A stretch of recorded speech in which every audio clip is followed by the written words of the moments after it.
Hello, everyone, and welcome to our Advent series, the Gospel of Luke, chapter by chapter, day by day. Today, the 9th day of Advent, we read chapter 9. When Jesus had called the 12 together, he gave them power and authority to drive out all demons and to cure diseases. And he sent them out to proclaim the kingdom of God and to heal the sick. He told them, "Take nothing for the journey, no staff, no bag, no bread, no money, no extra shirt. Whatever house you enter, stay there until you leave that town. If people do not welcome you, leave their town and shake the dust off your feet as a testimony against them."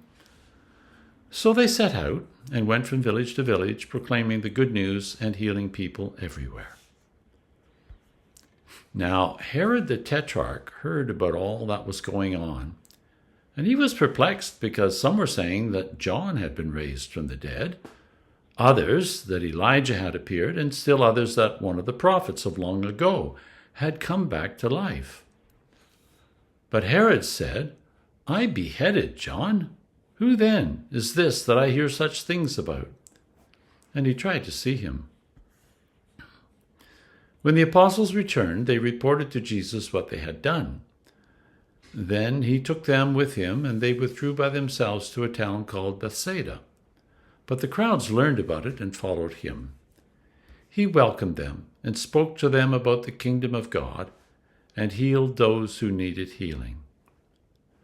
Late in the afternoon, the 12 came to him and said, "Send the crowd away so that they can go to the surrounding villages and countryside and find food and lodging, because we are in a remote place here." He replied, "You give them something to eat." They answered, "We've only 5 loaves of bread and 2 fish, unless we go and buy food for all this crowd." About 5,000 people were there. But he said to his disciples, "Have them sit down in groups of about 50 each." The disciples did so, and everyone sat down. Taking the 5 loaves and the 2 fish, and looking up to heaven, he gave thanks and broke them. Then he gave them to the disciples to distribute to the people. They all ate and were satisfied, and the disciples picked up 12 basketfuls of broken pieces that were left over. Once, when Jesus was praying in private and his disciples were with him, he asked them, "Who do the crowds say I am?" They replied, "Some say John the Baptist, others say Elijah, and still others that one of the prophets of long ago has come back to life." "But what about you?" he asked. "Who do you say I am?" Peter answered, "God's Messiah." Jesus strictly warned them not to tell this to anyone, and he said, "The human one must suffer many things and be rejected by the elders, the chief priests, and the teachers of the law, and he must be killed, and on the 3rd day be raised to life." Then he said to them all, "Whoever wants to be my disciple must deny themselves and take up their cross daily and follow me. For whoever wants to save their life will lose it, but whoever loses their life for me will save it. What good is it for someone to gain the whole world and yet lose or forfeit their very self? Whoever is ashamed of me and my words, the human one will be ashamed of them when he comes in his glory and in the glory of the Father and of the holy angels. Truly I tell you, some who are standing here will not taste death before they see the kingdom of God." About 8 days after, Jesus said this. He took Peter, John, and James with him and went up into a mountain to pray. As he was praying, the appearance of his face changed, and his clothes became as bright as a flash of lightning. 2 men, Moses and Elijah, appeared in glorious splendor, talking with Jesus. They spoke about his departure, which he was about to bring to fulfillment at Jerusalem. Peter and his companions were very sleepy, but when they became fully awake, they saw his glory and the 2 men standing with him. As the men were leaving Jesus, Peter said to him, "Master, it is good for us to be here. Let us put up 3 shelters, one for you, one for Moses, and one for Elijah." He did not know what he was saying. While he was speaking, a cloud appeared and enveloped them, and they were afraid as they entered the cloud. A voice came from the cloud saying, "This is my Son, whom I have chosen. Listen to him." When the voice had spoken, they found that Jesus was alone. The disciples kept this to themselves and told no one at that time what they had seen. The next day, when they came down from the mountain, a large crowd met him. A man in the crowd called out, "Teacher, I beg you to look at my son, for he is my only child. A spirit seizes him and he suddenly screams. It throws him into convulsions so that he foams at the mouth. It scarcely ever leaves him and is destroying him. I begged your disciples to drive it out, but they could not."